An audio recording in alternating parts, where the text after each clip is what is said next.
Señor, aleluya, santo Jehová. Dios bendiga a todos los hermanos, gloria al Señor, en esta mañana maravillosa eh, para estudiar la palabra, hermano. Tome la Biblia, tome un cuaderno, unas hojas allí para anotar la cita. Hoy no voy a citar mucho, pero o sea que va a ser más fluido el mensaje, la enseñanza. Sin embargo, hay algunas citas bíblicas, claro que sí. Gloria al nombre del Señor.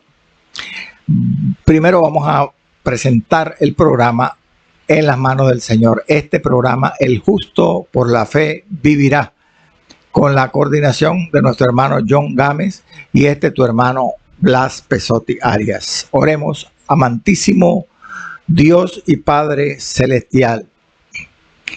En el nombre de Jesucristo de Nazaret, Señor, aquí estamos en esta mañana, delante de tu presencia, Padre, para presentar tu palabra, tal como ella está escrita, dándole el sentido a la Escritura, guiados por el Espíritu Santo, para que podamos discernir y conocer tu voluntad en este libro fantástico que tú nos dejaste, Señor, y después de tantos años ha sido conservado, protegido e interpretado por muchos siervos tuyos, y hoy nosotros privilegiados tenemos esta escritura completa en nuestro idioma, en nuestras manos, Señor. Gracias te damos porque ella revela tu perfecta voluntad para la humanidad.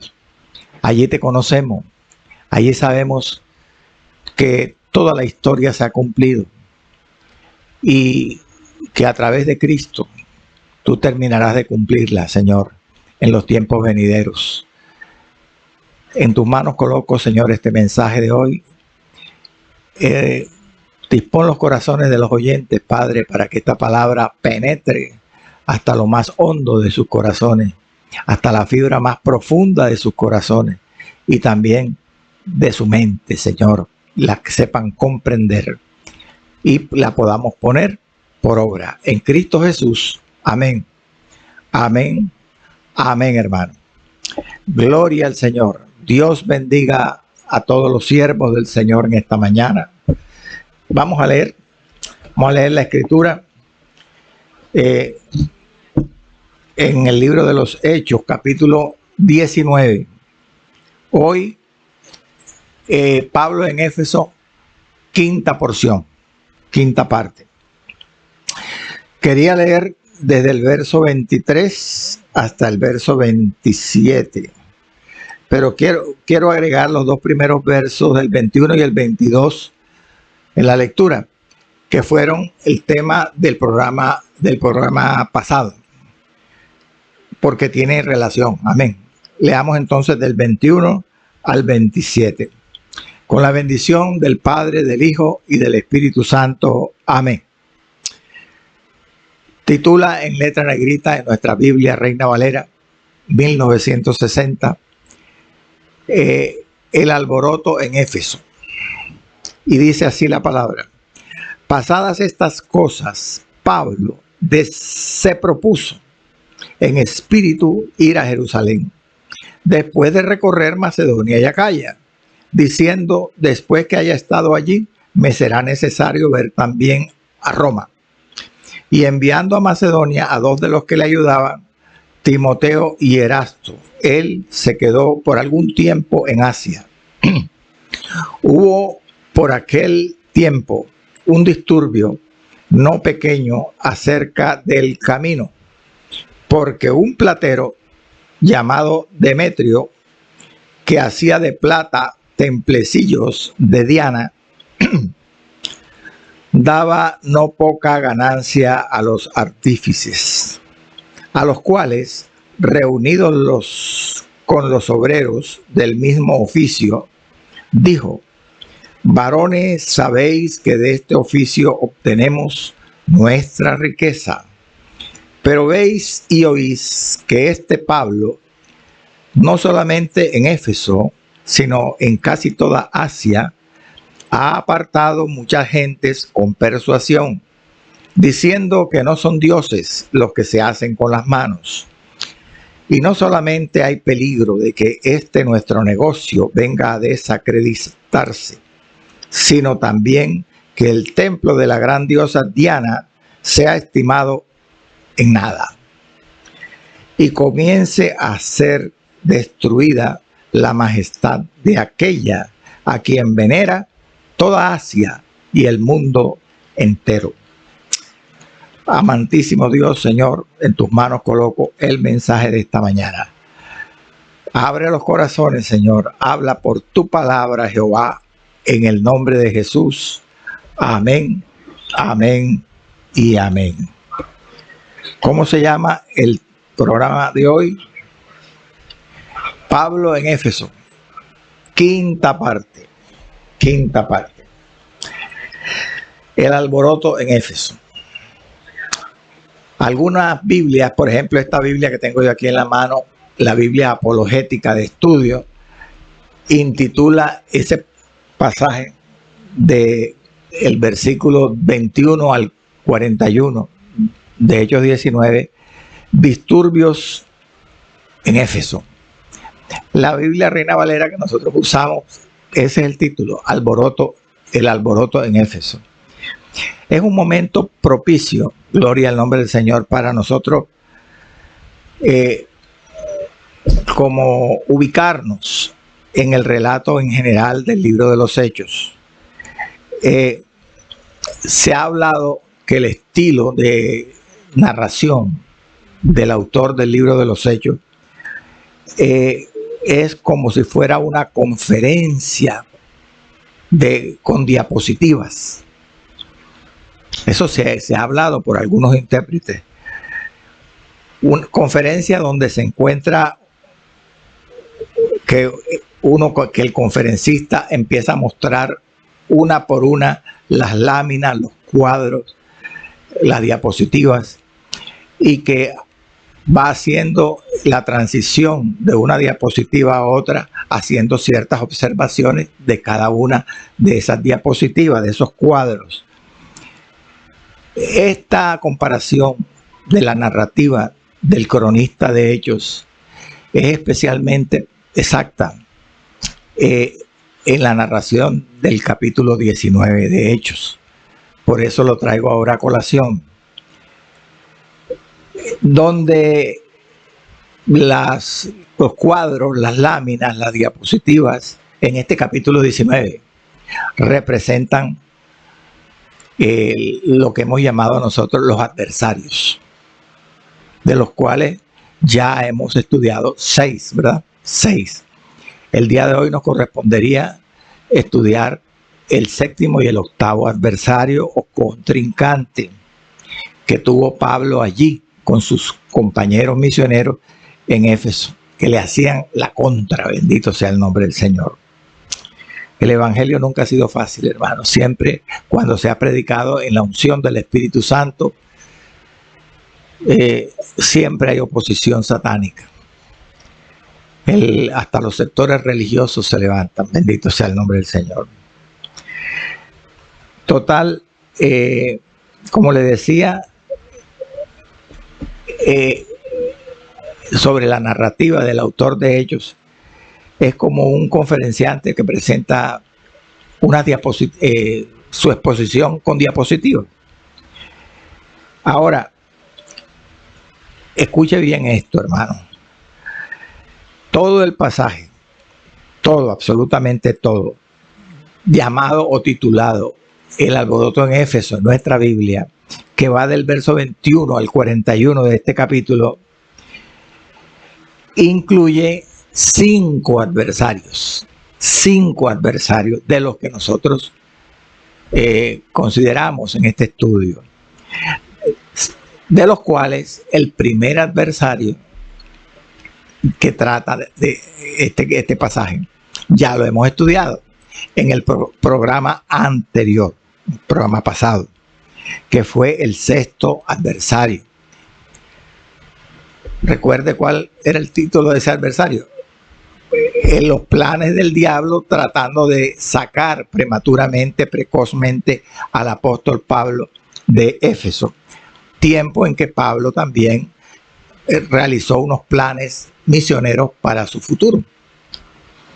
Hoy vamos a continuar con los otros adversarios que nos faltan, que incluye este pasaje del alboroto en Éfeso, que son el séptimo, octavo, noveno y décimo adversario. Ahora, lo que yo quiero que usted entienda, amado, es que estos 5 adversarios que se mencionan en este trozo escritural de el verso 21 al verso 41 de Hechos 19, están interrelacionados.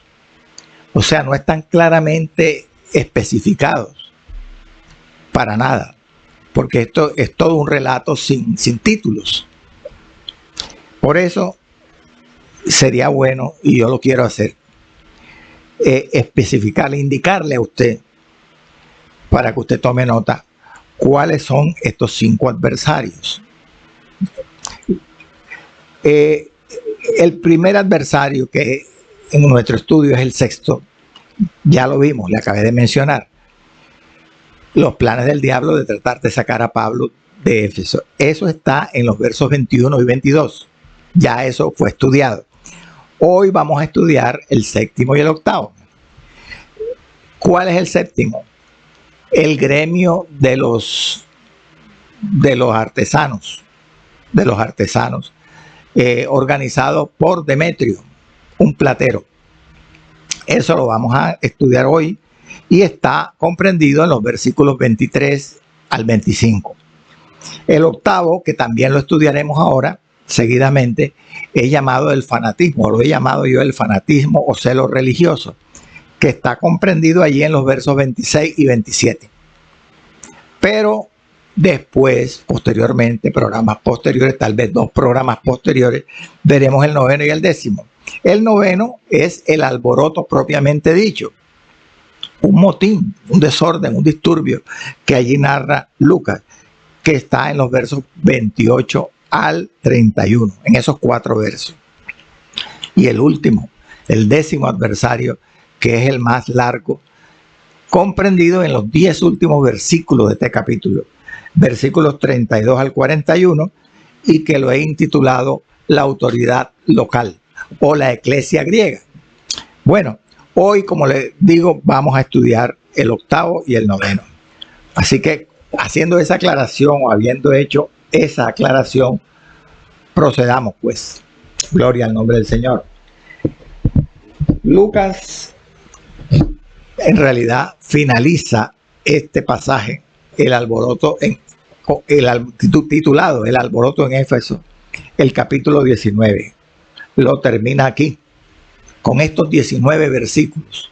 Son 21 desde el verso 21.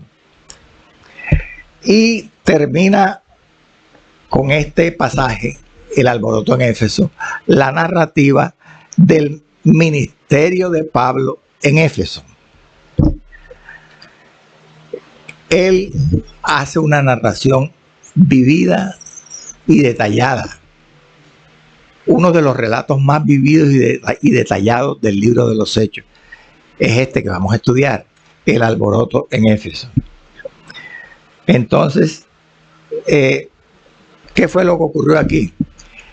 Hay un desorden, hay un disturbio, hermano, un motín, como usted lo quiera llamar, un alboroto, que provocan los plateros de la ciudad de Éfeso.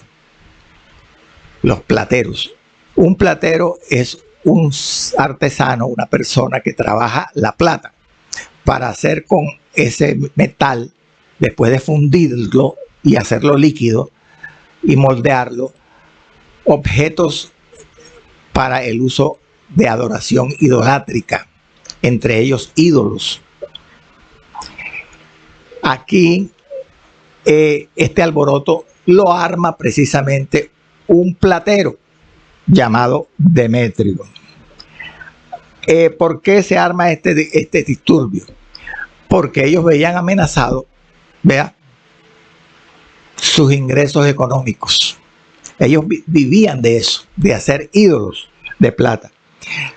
¿Y por qué se amenazaba el ingreso de los plateros de Éfeso?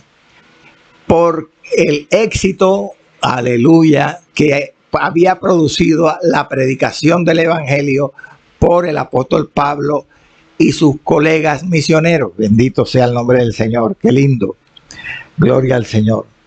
Y el éxito de este evangelio de Pablo no era solamente local, no era solamente la ciudad de Éfeso, sino, dice el pasaje, en casi toda Asia, es decir, en casi toda la provincia romana de Asia. El evangelio había penetrado, permeado, bendito sea el Señor. Ahora, Pablo sufrió mucho, hermano. Usted me dirá, yo sé que la mayoría de hermanos que han estudiado la palabra saben que eso no es raro. Pablo sufrió mucho, pero yo me refiero particularmente en Éfeso, en estos años que duró aquí, en este tercer viaje misionero. Usted se preguntará, hermano, pero ¿dónde están los sufrimientos descritos de Pablo aquí? Si en el capítulo 19 de Hechos, Lucas no insiste mucho en los sufrimientos de Pablo, y es verdad, eso es verdad. Bueno, eso merece una explicación. Le voy a decir por qué. Primero, los sufrimientos de Pablo están descritos principalmente en las epístolas a los Corintios, primera y segunda de Corintios. Lucas no insistió tanto en los sufrimientos del apóstol Pablo en el libro de Hechos, tal vez, como dicen los tratadistas, porque daba por supuestos los sufrimientos de Pablo, que el lector sabría eso naturalmente. Gloria al nombre del Señor. Entonces, ¿cómo aborda o qué pasajes relacionados con los sufrimientos de Pablo cita Lucas en este capítulo 19? Bueno, Lucas, en vez de insistir tanto en los sufrimientos del apóstol Pablo aquí en Éfeso, repito, que sufrió mucho en esta ciudad, como lo atestiguan primera y segunda de Corintios, él se interesa principalmente, escúchenme, toralmente, por presentar las reacciones del judaísmo y de las distintas fuerzas satánicas del imperio. Eso es en lo que él insiste en este capítulo 19. Las reacciones del judaísmo y de las distintas fuerzas del imperio romano a la predicación del evangelio y al avance avasallador del reino de Dios en esa ciudad, como lo ha hecho en todo el libro de los Hechos, porque Lucas, capítulo por capítulo, en el libro de los Hechos, él ha insistido en esto también, en las reacciones o ¿cómo decirle? En las consecuencias de las persecuciones del judaísmo y de las distintas fuerzas del imperio romano contra el evangelio. ¿Y cómo lo ha hecho? Algunas veces ha presentado a Pablo enfrentando una y otra vez los ataques de los judíos que conformaban el judaísmo, que creían, formaban parte del judaísmo. Judíos que a veces eran incrédulos y a veces eran creyentes, cristianos, pero que eran celosos de la ley y como tal eran enemigos de Pablo. Se llamaban judaizantes. A veces Lucas ha insistido en esto, mostrando a Pablo enfrentándose al paganismo, por ejemplo, en Listra y también en Licaonia, recuerde, en el primer viaje misionero, cuando estuvo con Bernabé.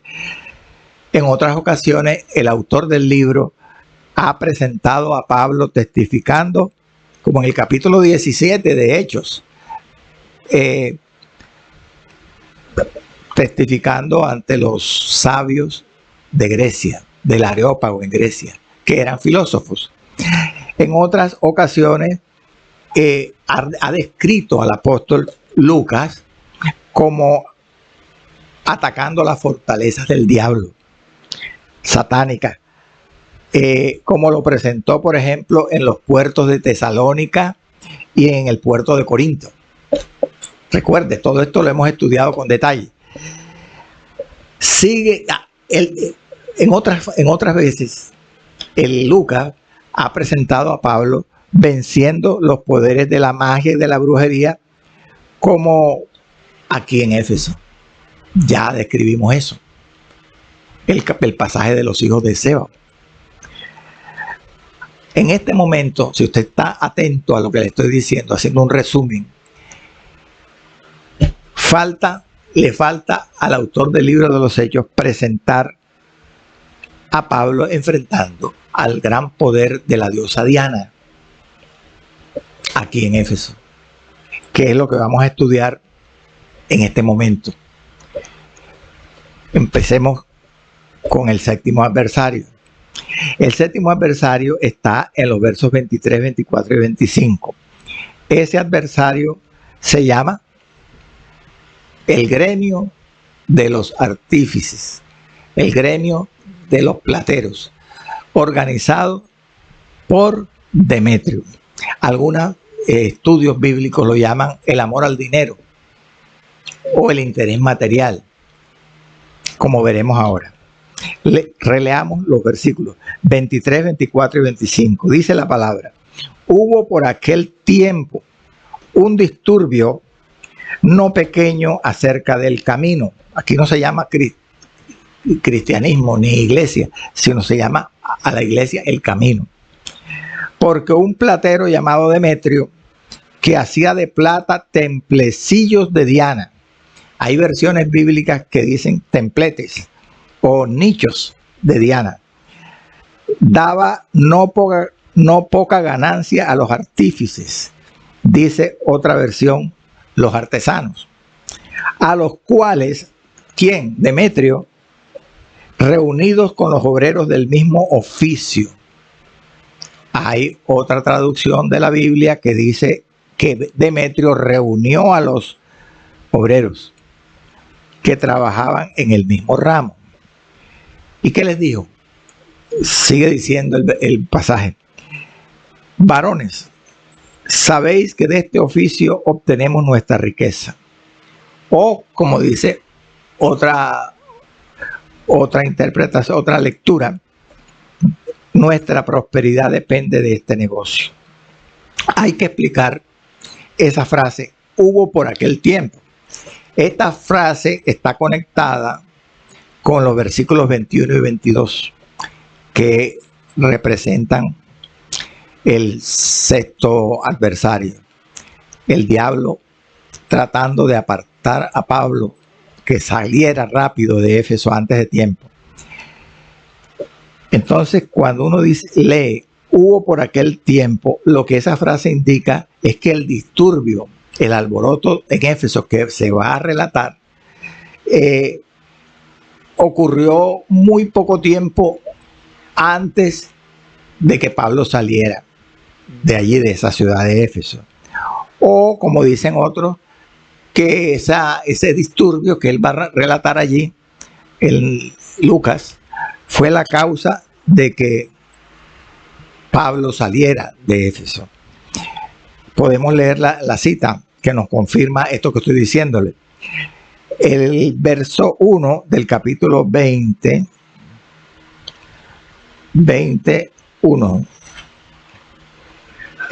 Aquí lo tengo, 21. Dice: después que cesó el alboroto en Éfeso, llamó Pablo a los discípulos y, habiéndolos exhortado y abrazado, se despidió y salió para ir a Macedonia. Vea cómo comienza el capítulo 20. Después que cesó el alboroto, ya llamó Pablo a los discípulos y se despidió, se fue de Éfeso.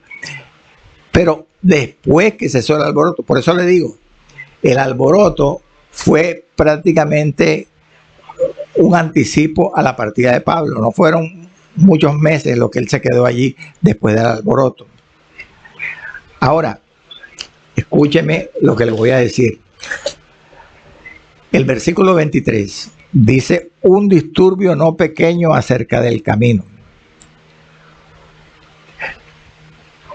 Como hemos visto hasta ahora, la superstición y la idolatría, Pablo con el evangelio le había dado un duro golpe allí, en esa ciudad, a la idolatría y a la superstición. Pero ¿quién es el autor de la idolatría y de la superstición, de estos vicios? El diablo. Entonces, aunque habían sufrido un grave y duro golpe por la predicación del evangelio por parte de Pablo, estos vicios satánicos de la idolatría y de la superstición no iban a desaparecer de la noche a la mañana. El diablo iba a hacer todo lo posible, a hacer una lucha desesperada por evitar que desaparecieran en Éfeso. Entonces, ¿cuál fue la respuesta de esta lucha desesperada del diablo por no dar su brazo a torcer? El alboroto. Se arma un alboroto en esta ciudad de Éfeso.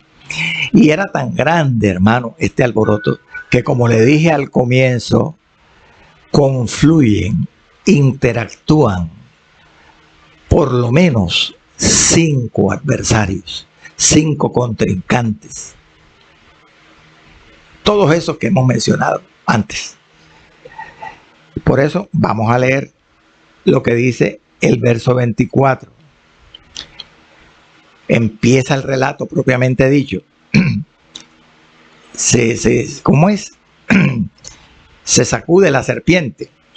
Y dice el verso 24: porque un platero llamado Demetrio, que hacía de plata templecillos de Diana, daba no poca ganancia a los artífices.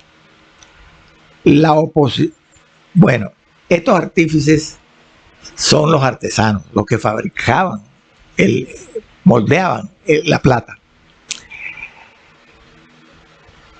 Mire por dónde comenzó la oposición en Éfeso del diablo contra el golpe duro que habían sufrido las idolatrías y las supersticiones allí. Por los artífices.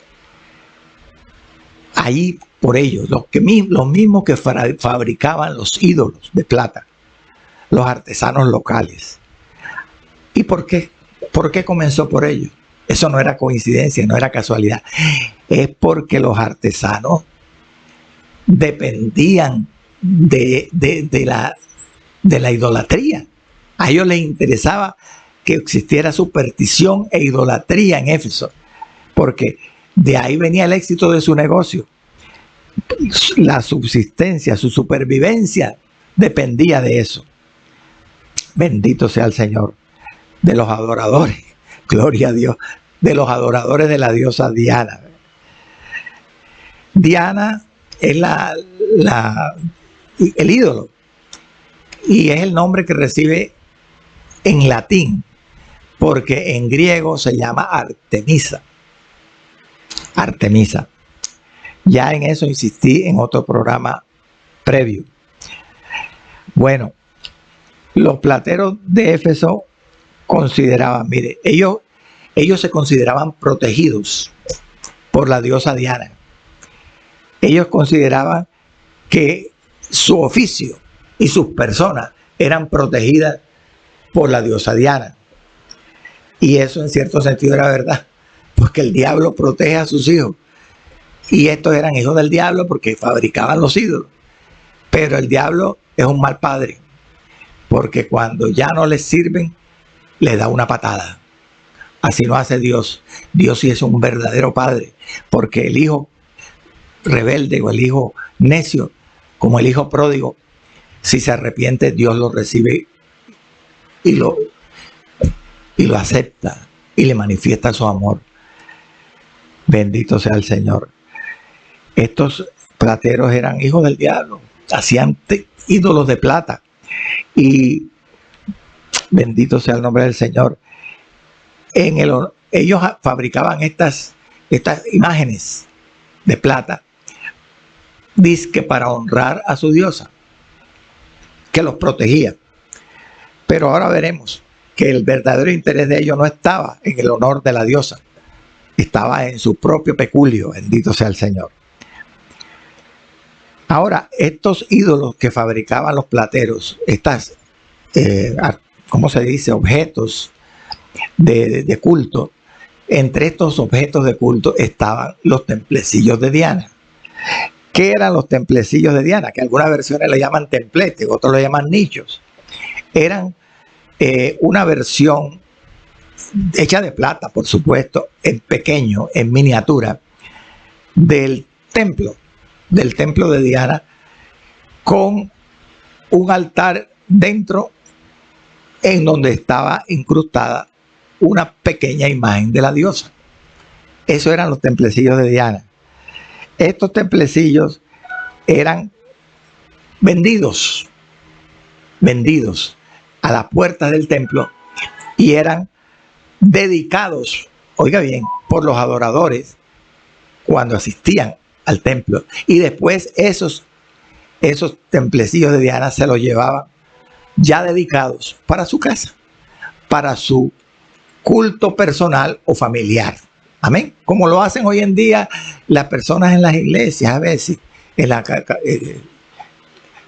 compran imágenes, compran cuadros y allí pues los dedican, le echan agua y después se lo llevan para la casa y lo guindan y allí le ponen la vela en la casa. Eso es una imagen semejante. Ahora, esta venta era un negocio, hermano, oiga lo que voy a decir, esta venta de estas imágenes era un negocio rentable. Esto le producía buen cash money a estos plateros, a estos artífices, porque dice el versículo 24 que le acabé de leer, que daba no poca ganancia a los artífices.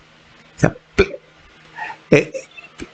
Demetrio no le daba no poca ganancia a los artífices. ¿Cómo así? Ahora le voy a explicar. Es más, el versículo 25, en unas palabras del mismo Demetrio, que era el orador, que estaba ahí arengando a los obreros, le dice: sabéis que de este oficio obtenemos nuestra riqueza. O sea que no solamente era una buena ganancia, sino era una ganancia pingüe, pletórica, hermano, abundante, les producía riquezas. ¿Quién era Demetrio? Usted no me ha dicho, hermano. Bueno, la Biblia no menciona sino lo que cita, pero relacionando lo que dice el pasaje con otros pasajes de la Biblia, sabemos que además de ser un platero o un artesano, por quien se inició la oposición a la predicación de Pablo aquí en Éfeso y de los misioneros, no se sabe más nada. Sin embargo, hay una inscripción. Mire, la arqueología a veces es una ciencia que aporta algunas informaciones que no cita la escritura. Se dice que en el año 57 de nuestra era cristiana se encontró una inscripción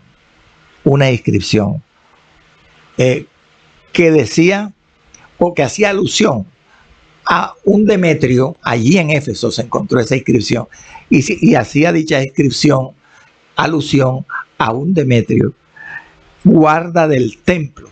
Decía la inscripción que era un guarda del templo.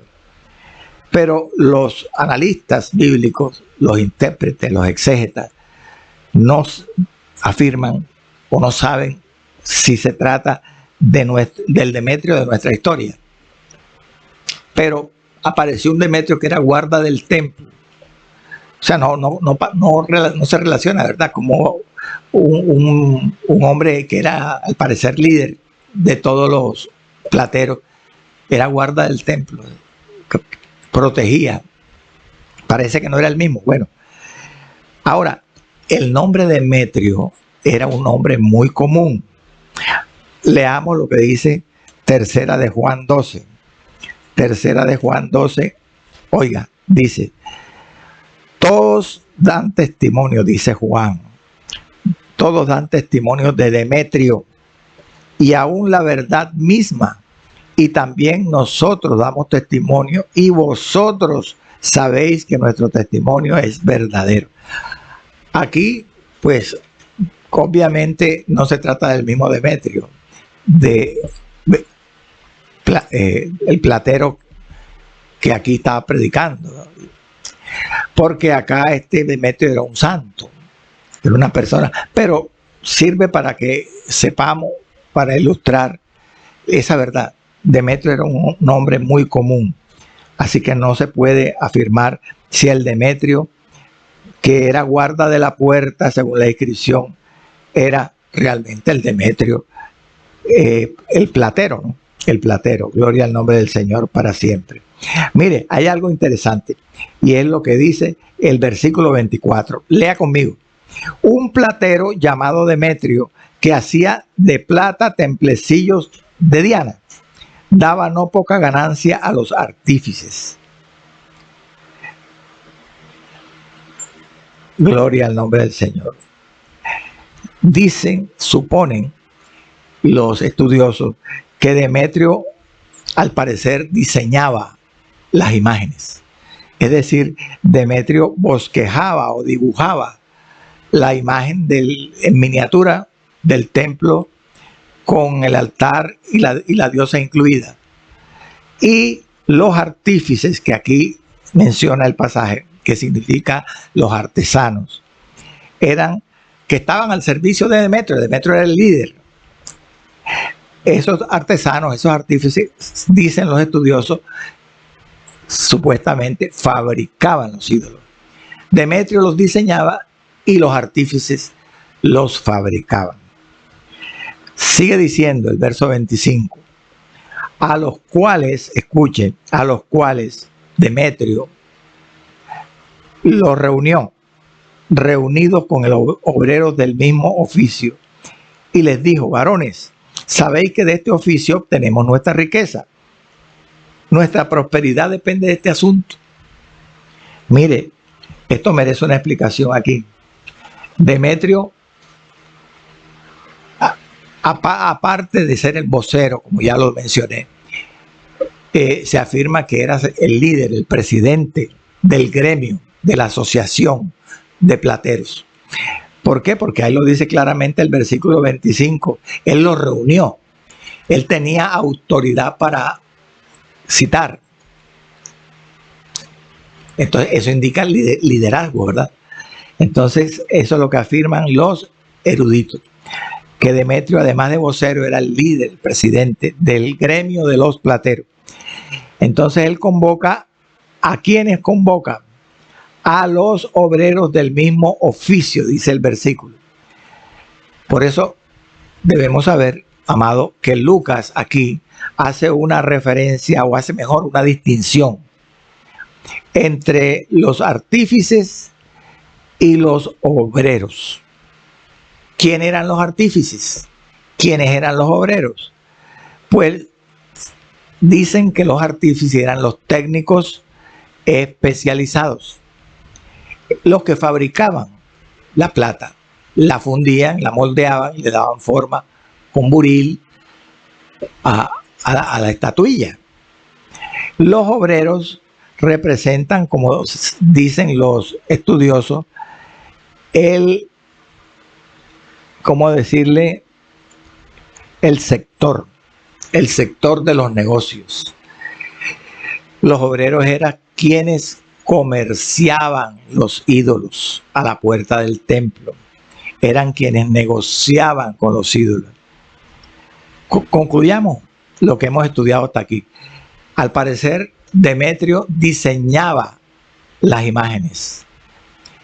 Los artífices u artesanos los fabricaban y los obreros los comerciaban, los vendían. Era toda una cadena de producción idolátrica, de producción idolátrica. En este momento, que no nos falta mucho, queda una cuarta parte del programa, pasamos al octavo adversario. Salimos del verso 25, aquí en estos tres versos 23, 24 y 25, hemos estudiado el séptimo, el gremio de los artífices organizado por Demetrio, y como vimos, había como un interés material, indudablemente. Por eso algunos estudios titulan a estos tres versos 23, 24 y 25 como el amor al dinero o el interés material. Ahora en el octavo adversario, pues quiero leer los dos versículos. Pero veis, dice Lucas, que decía Demetrio. Demetrio está hablando.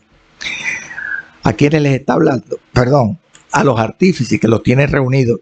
Y les dice, pero veis y oís que este Pablo, no solamente en Éfeso, sino en casi toda Asia, ha apartado a muchas gentes con persuasión, diciendo que no son dioses los que se hacen con las manos. Verso siguiente, el verso 27. Y no solamente hay peligro de que nuestro negocio venga a desacreditarse, sino que también el templo de la gran diosa Diana sea estimado en nada y comience a ser destruida la majestad de aquella a quien venera toda Asia y el mundo entero.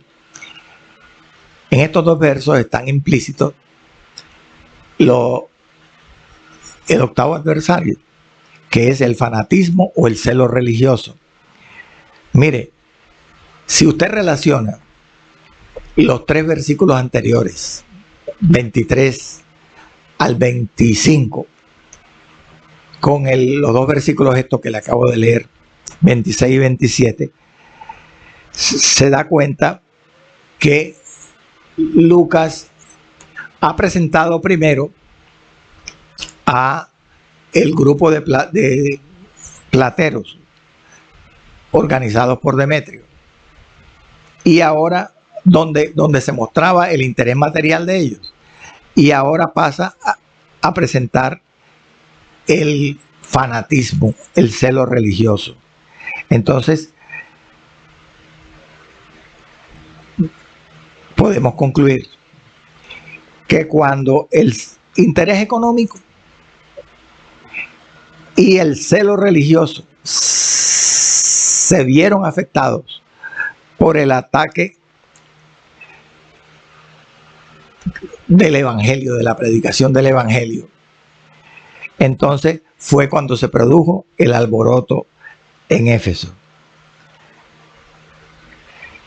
Y esto lo vamos a terminar, este estudio del alboroto, en próximos programas, estudiando los versículos siguientes. Sigamos con el verso 26.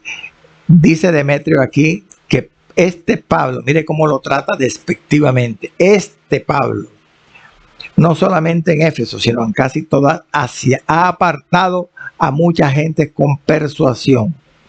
¿Qué decía Pablo? Que no eran dioses los ídolos que ellos hacían con sus manos.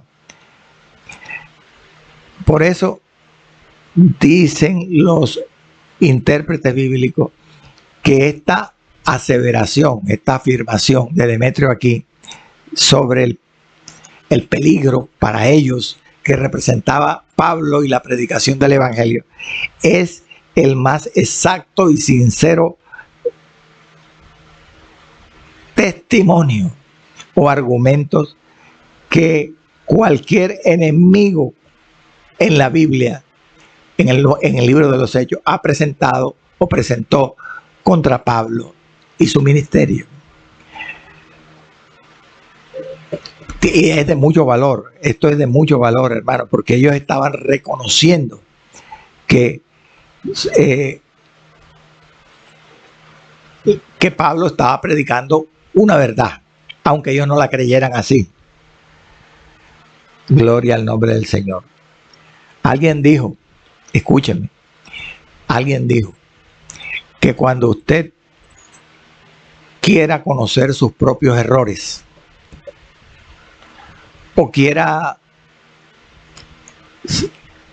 saber sus virtudes, las virtudes que usted tiene, oiga a su enemigo. Los enemigos te van a sacar en cara tus errores y van a despreciar y a tener en menos tus virtudes. Eso es lo que pasa aquí en este pasaje. Demetrio y los artífices reconocen el éxito de Pablo. En casi toda Asia había apartado a mucha gente. Mucha gente se habían convertido al evangelio.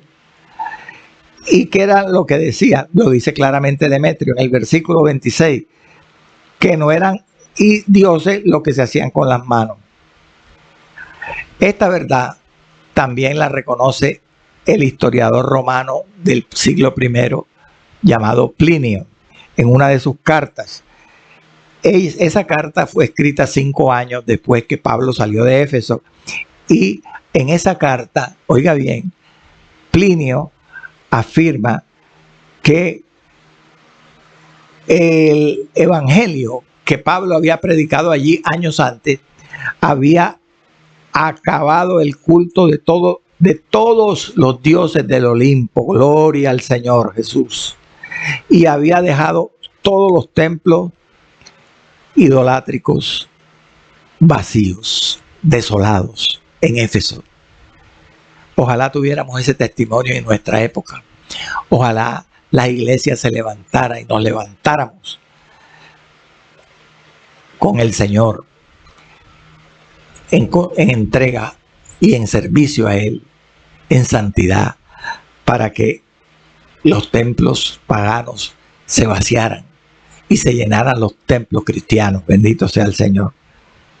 Mire, en este momento, en este punto, el platero Demetrio, los artesanos y los obreros han observado y han oído, como dice el pasaje, del éxito, del fervor de la fe cristiana, que ha traído la conversión de mucha gente, tanto en Éfeso como en casi toda Asia.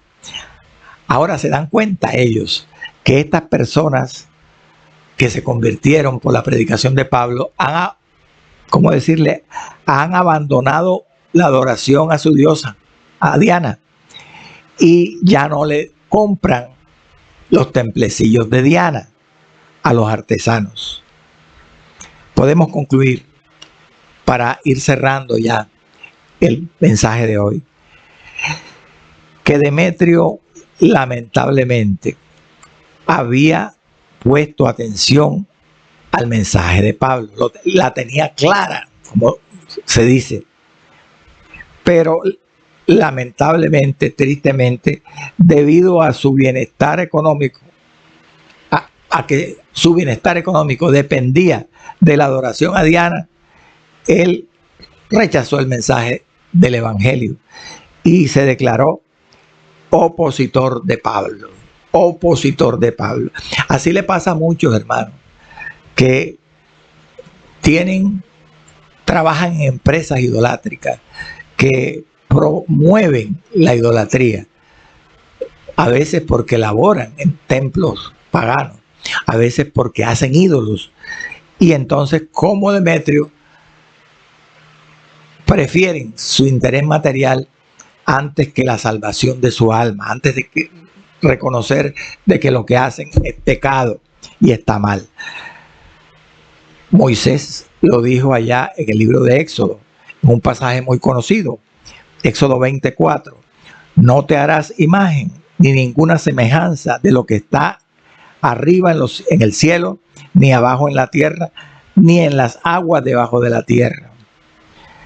Y no solamente los que las hacen son enemigos, están en pecado, sino los que ponen su confianza en ellas, como dice el Salmo 115:8, semejantes a ellos, a los dioses, a los ídolos, son los que los hacen, y cualquiera que confía en ellos. Gloria al Señor para siempre. Aleluya. Y el verso final, y con esto terminamos en unos 7 minutos, dice el versículo 27. Termina la referencia que hace el cronista sobre la intervención del líder Demetrio ante la reunión de plateros. Y le dice, y no solamente hay peligro, compañeros, de que nuestro negocio venga a desacreditarse, sino también que el templo de la gran diosa Diana sea estimado en nada y comience a ser destruida la majestad de aquella a quien venera toda Asia y el mundo entero. Observe usted, amado, que Demetrio ahora, en este verso 27, astutamente le da un giro a su mensaje, cambia el curso del discurso. Escuche, se mueve del asunto de la prosperidad material que ha tratado en el versículo 25 y 26 y menciona la adoración. O sea, se mueve del, ¿cómo decirle?, del asunto de la prosperidad material a la adoración de Diana.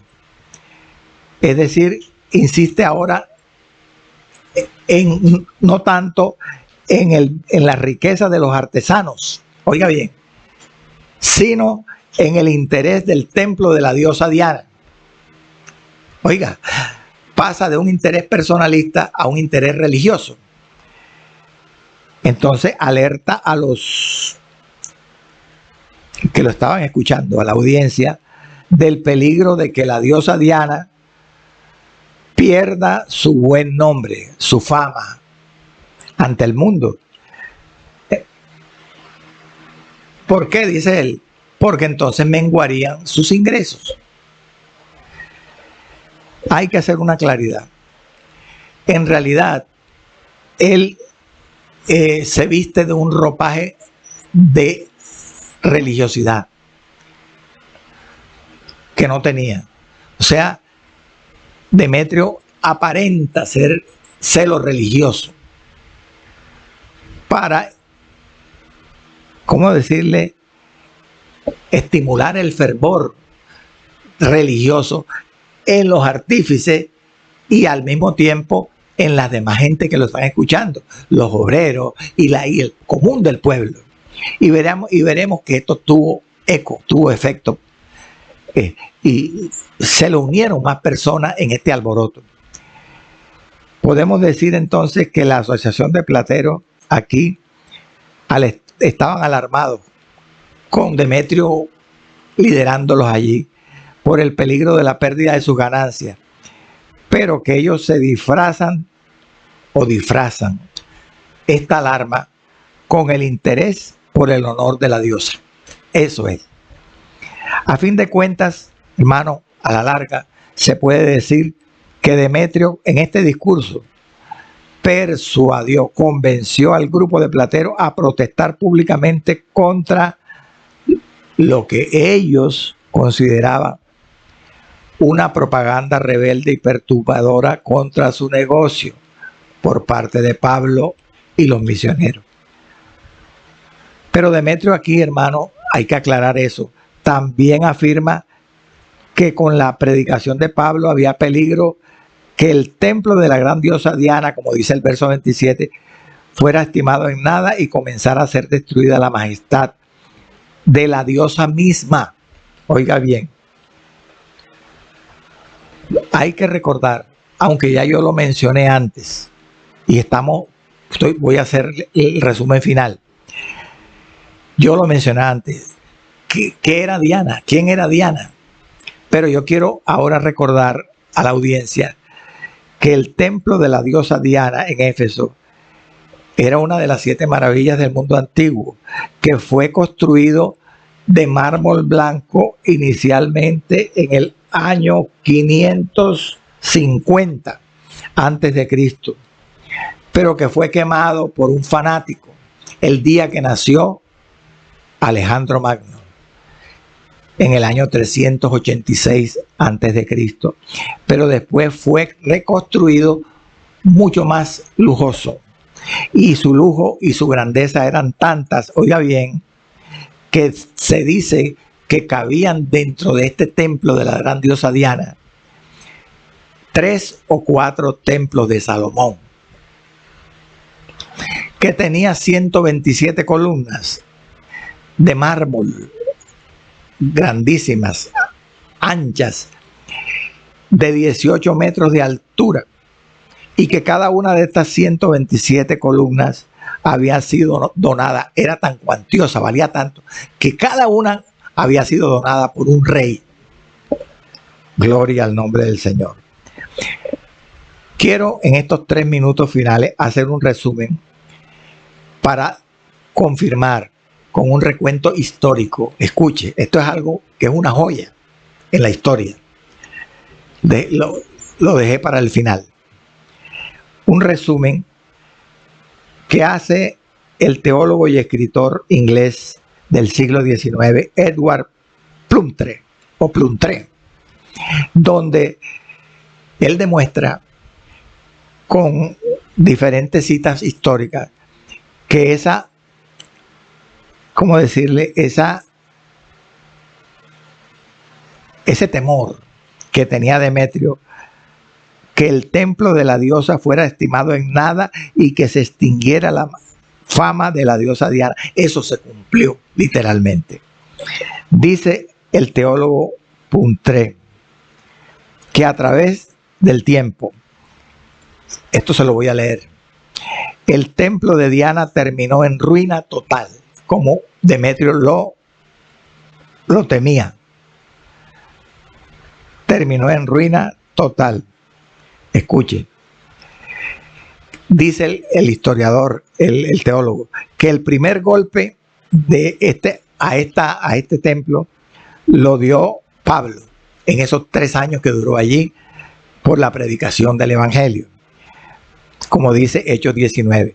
Pero el siguiente golpe, dice Plumptre, lo dio irónicamente el emperador Nerón, quien lo robó, como robó los templos de Delfos en Pérgamo y en Atenas, sacando muchos de los tesoros de estos templos para adornar su propia casa en Roma. O sea, fue desvalijado junto con otros templos por Nerón, el templo de la gran diosa Diana. Pero no era destruido. Después dice el historiador que tiempo después, en los días del emperador Trajano, este emperador romano envió las puertas ricamente esculpidas del templo de Diana como ofrenda a un templo en Bizancio. Y después, andando el tiempo, en el año 313 después de Cristo, cuando el emperador Constantino hizo del cristianismo la religión del Estado, el Imperio Romano suministró materiales del templo de Diana y del templo de Delfos para la iglesia cristiana que fundó el emperador Justiniano. Cuando los godos, andando el tiempo, devastaron Asia Menor, dice Plumptre, en el reinado de Galieno, del emperador Galieno, saquearon el templo de Diana en el año 263 después de Cristo. Y siglos más tarde fue completamente destruido el templo de Diana por los turcos. Entonces mire cómo la historia, amado, cumple la palabra. Gloria al nombre del Señor. Estése atento al programa siguiente. Padre Santo y Padre bueno, yo te doy gracias, Señor, por tu amor y tu misericordia.